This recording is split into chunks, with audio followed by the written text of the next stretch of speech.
దేవుని వాక్యాన్ని చదువుకుందాం. లూకాసు వార్త 10వ అధ్యాయము 19వ వచనాన్ని చదివి ధ్యానించుకుందాం. స్వయంగా యేసుక్రీస్తు ప్రభువారు తన నమ్మిన శిష్యులతో ఈ మాటలు తెలియపరుస్తున్నాడు. ఇదిగో, పాములను తేళ్లను త్రొక్కుటకును శత్రు బలమంతటి మీదను మీకు అధికారము అనుగ్రహించి ఉన్నాను. ఎంత అద్భుతమైన దేవుడో చూడు. వాళ్ళని పిలిచి వారితో మాట్లాడి ఈ వాక్యం చెప్తున్నాడు. ఇదిగో అంటున్నాడు, పాములను తేళ్లను. అంటే ఇవి రెండో విష జంతువులు. పాము కరిచిన తేలు కరిచిన మనిషి చనిపోతాడు. కాబట్టి దేవుడు చెప్తున్నాడు, దుష్టుడు కొన్నిసార్లు పాములాగా తేలులాగా వస్తాడు, శత్రువు. కాబట్టి ఆయన చెప్తున్నాడు ఏంటంటే, ఇదిగో, పాములను తేళ్లను త్రొక్కుటకు శత్రు బలమంతటి మీద మీకు అధికారము అనుగ్రహించి ఉన్నానన్నాడు. అంటే దేవుని యొక్క అధికారము అనుగ్రహించి ఉన్నాడు. ఎంత అద్భుతమో చూడు. మరి ఆయన అధికారం అనుగ్రహించి ఉన్నాను అని వాగ్దానం చేస్తున్నాడు. ఆ వాగ్దానాన్ని మనం పొందుకోవాలంటే ఒక 4 విషయాలు చేయాలి. ఆ 4 విషయాలు ఏంటో మీ ముందుకు తీసుకొస్తాను.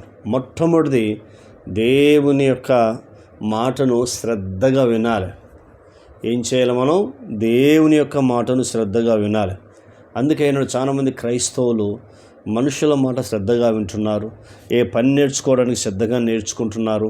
వాక్యం నేర్చుకోవడానికి, ప్రార్థన చేయడానికి, దేవుని మాట వినడానికి నిర్లక్ష్యం చేస్తున్నారు. వారిని ఏమంటారంటే దురద చెవులు గలవారని అంటారు. కాబట్టి ఇక్కడ మొట్టమొదటి ఏంటంటే, నీవు శ్రద్ధగా యేసు క్రీస్తు మాట వినాలని బైబిల్ చెప్తుంది. మొదటిది. రెండవది, యేసు క్రీస్తును నమ్మాలి. యేసుక్రీస్తును నమ్మాలి. ఎప్పుడైతే యేసుక్రీస్తు ప్రభువును నమ్ముతావో, ఆయన్నే చెప్పాడు, నమ్ముట నీ వలన అయితే నమ్మువానికి సమస్తము సాధ్యమని ప్రభువారు చెప్పాడు. కాబట్టి రెండోది ఏంటంటే, నమ్మాలి ఆయనను. ఎంత నమ్ముతున్నావో అంత మహిమను చూస్తావు, అన్ని సమస్యల నుంచి బయటకు వస్తావు. రెండవది నేర్చుకున్నావు. మూడోది, విశ్వాసం కలిగి ఉండాలి దేవుని మీద. దేవుని మీద ఏముండాలి? విశ్వాసము కలిగి ఉండాలి. విశ్వాసం కలిగి ఎప్పుడైతే ఉంటావో ఆయన చెప్తాడు ఏంటంటే, కుమారి, నీ విశ్వాసము నిన్ను స్వస్థపరిచెను.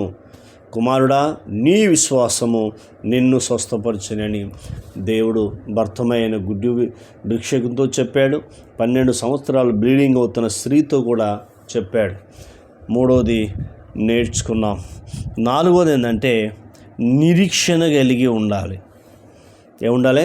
నిరీక్షణ. అంటే ఏ బలహీనతలు ఉన్నా, ఏ సమస్యలు ఉన్నా, ఏ బాధలు కష్టాలు ఉన్నా, దేవుడు కంపల్సరీ ఆయన మాటని వింటున్నాను, ఆయన నమ్ముతున్నాను, ఆయన మీద విశ్వాసం కలిగి ఉన్నాను, తర్వాత నిరీక్షణ కలిగి ఉన్నాను, ఎదురు చూస్తున్నాను అని 4 విషయాలు నీవు చేయగలిగితే ఆయన నేను కంపల్సరీ స్వస్థపరుస్తాడు, ఆశీర్వదిస్తాడు అని పరిశుద్ధమైన గ్రంథం చెప్తా.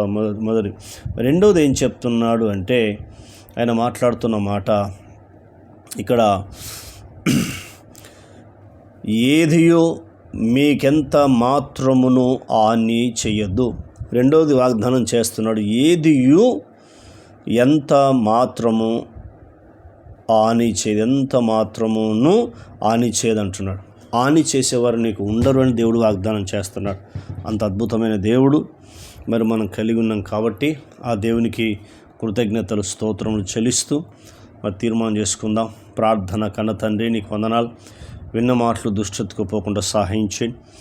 ఈ మాటల ద్వారా మమ్మల్ని మీరు ఆదరించినందుకు మీకు స్తోత్రాలు.